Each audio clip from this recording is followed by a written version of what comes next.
Halo Sobat Mania, kembali lagi di BRC Official. Ada kabar menarik nih mengenai PSM Makassar akan menghadapi Persik Kediri dalam lanjutan Liga 1 2024/2025 pada Senin, tanggal 4 November tahun 2024, pukul 20 WITA, di Stadion Batakan, Balikpapan. Laga pekan ke-10 ini menjadi tantangan tersendiri bagi PSM yang tengah dilanda badai cedera pemain.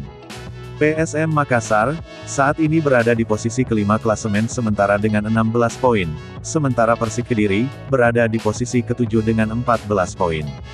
Namun memiliki satu pertandingan lebih sedikit. Pertemuan ini penting bagi kedua tim untuk memperbaiki posisi mereka di klasemen. Masalah cedera menjadi perhatian serius bagi pelatih PSM, Bernardo Tavares. Beberapa pemain inti seperti Nermin Haljeta absen akibat cedera pergelangan kaki. Selain itu, Reza Arya Pratama dan Muhammad Arfan sedang dalam proses pemulihan pasca operasi. Terbaru, Hilmansyah, kiper utama PSM, mengalami benturan keras saat menghadapi Persebaya, dan kini menjalani latihan terpisah. Bernardo Tavares menyatakan akan terus memantau kondisi pemainnya menjelang pertandingan. Kita akan coba untuk fokus pada pemulihan sebelum laga selanjutnya, ujarnya. Dia mengakui, situasi ini cukup sulit bagi tim, karena banyak pemain yang tidak dalam kondisi kebugaran maksimal.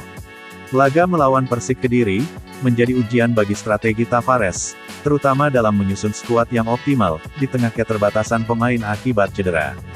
Di sisi lain, PSM Makassar memanggil kiper muda dari akademi untuk latihan bersama.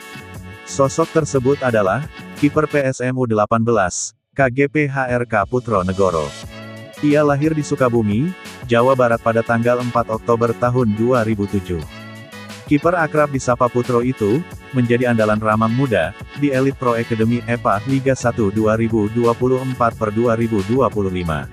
Total sudah 8 laga dimainkan dan membukukan 8 save dan 3 clean sheet. Tingginya 191 cm, membuatnya mampu mengantisipasi bola atas dengan baik.